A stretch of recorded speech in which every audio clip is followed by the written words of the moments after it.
tell you about the events of World War IV from the beginning until the end of the day.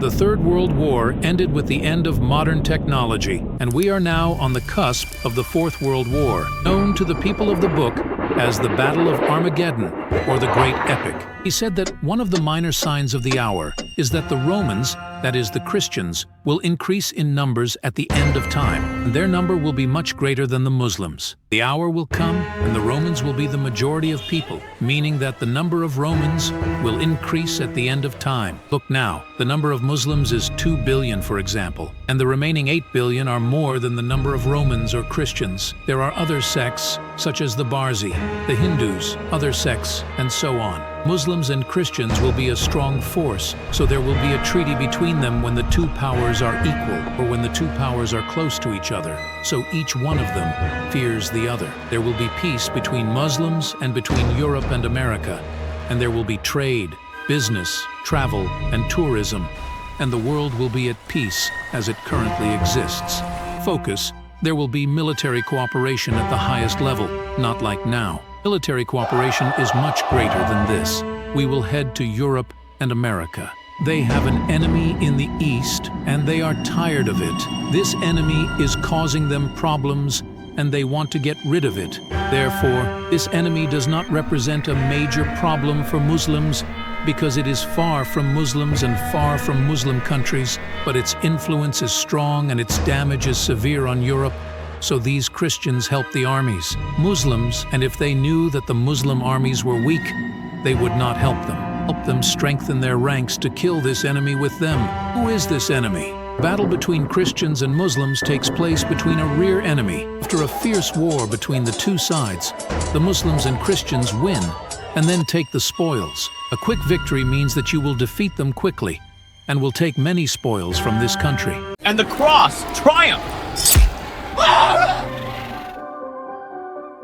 While the armies decided to go down to rest for a while and celebrate this victory, a man from the Christian army said, "The cross has won." Victory was attributed to them only. The Islamic army was marginalized, and only the cross was credited with victory. This man was carrying hateful sectarianism, even though it was the Christians who were seeking help from the Muslims. During their war, the Muslim became jealous and killed the man who raised the cross. This is also a mistake on the part of Muslims, because he was hasty in killing the man, even if he made a mistake. So the Christians betrayed the rest of the Islamic army and said, "We will kill all Muslims. Yes, we will kill all Muslims."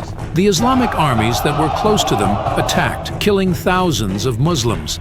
And Christian armies began to gather from all sides in the countries of Europe. They may be from France, England, Germany, Spain, etc. They gather and come to the land of Dabiq near Aleppo, under 80 countries, each country, 12,000 fighters. And after that, the Muslim armies come, and the great battle takes place. The Christians are still in the depths near an area called Dabiq, between Aleppo and Antioch, and the people of the Levant know this area. So an army emerges for them from Medina, a region in the Kingdom of Saudi Arabia, one of the strongest peoples on earth at that time. These people were connected by right faith and understanding. In supporting the Mahdi, peace be upon him, they sacrificed everything in order to serve this religion. He said from the side of the people of the earth, on that day when they lined up to fight, if they line up to fight on that day, their army will repel the Christian army. 960,000 fighters. This is the number of fighters other than the number of swords, spears, arrows, and weapons, other than the number of doctors and nurses, other than the number of cooks and food and drink, other than the number of tents. 960,000 fighters. This means that 960,000 fighters can serve 500,000. This number, very big.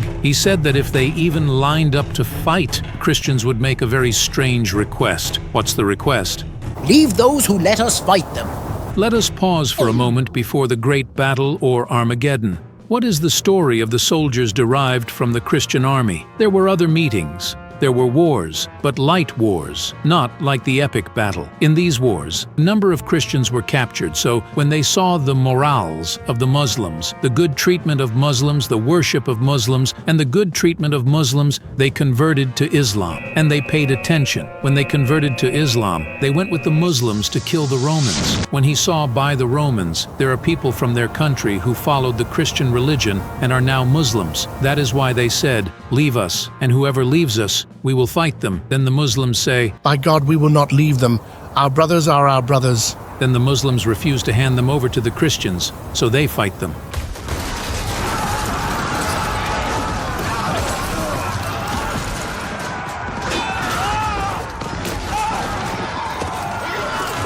This is the third day, and the Christians are killing our brothers.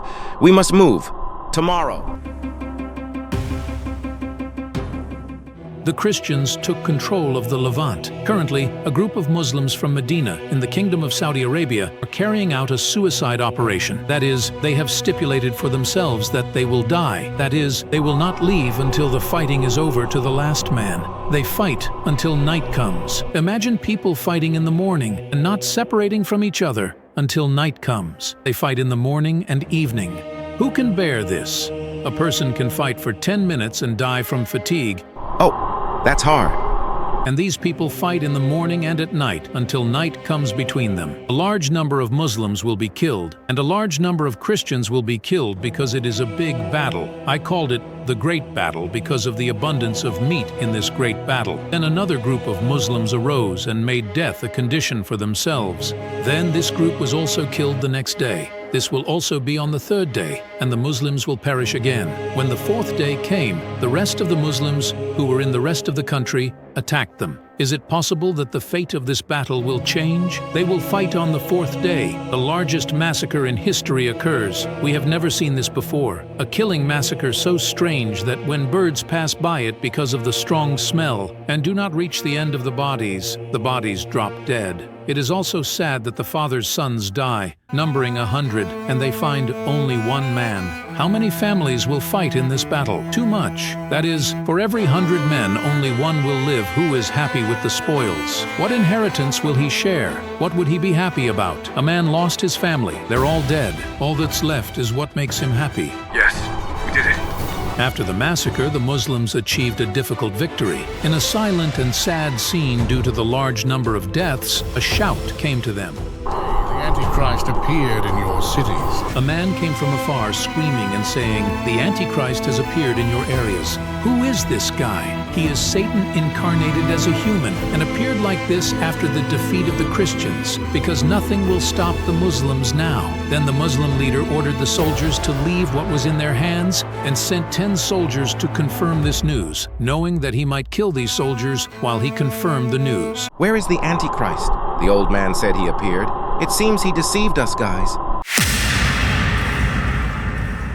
The 10 soldiers went and discovered that all this news was a lie. They found that no one had appeared, not even the Antichrist, because the Antichrist will not appear now. But the strange thing is that after this army was killed by a very large number of people, the Christians were also killed by a very large number of people. The large number of Christians were captured in the large camp. So what remained of the army went to conquer Constantinople, which is Istanbul now. When they approached Constantinople, they did not fight with sword or spear, but their weapon is the chanting and the takbir. Therefore, the army that conquered Constantinople was 70,000 Prophet Ishak's sons. What is the difference between the sons of Ishak and the sons of Ismail? Ishak's sons are Muslims from the west who converted to Islam, were captured and converted to Islam. But Ismail's sons are Arab Muslims. If Constantinople and Rome are also conquered and head to the rest of Europe, it is announced that the Antichrist has truly appeared in your homes. Only here will the news be true, because the Antichrist will truly appear. Here the Fifth World War takes place, led by the Antichrist, the Jews, and Freemasonry against the Muslims, Christ, and the Mahdi.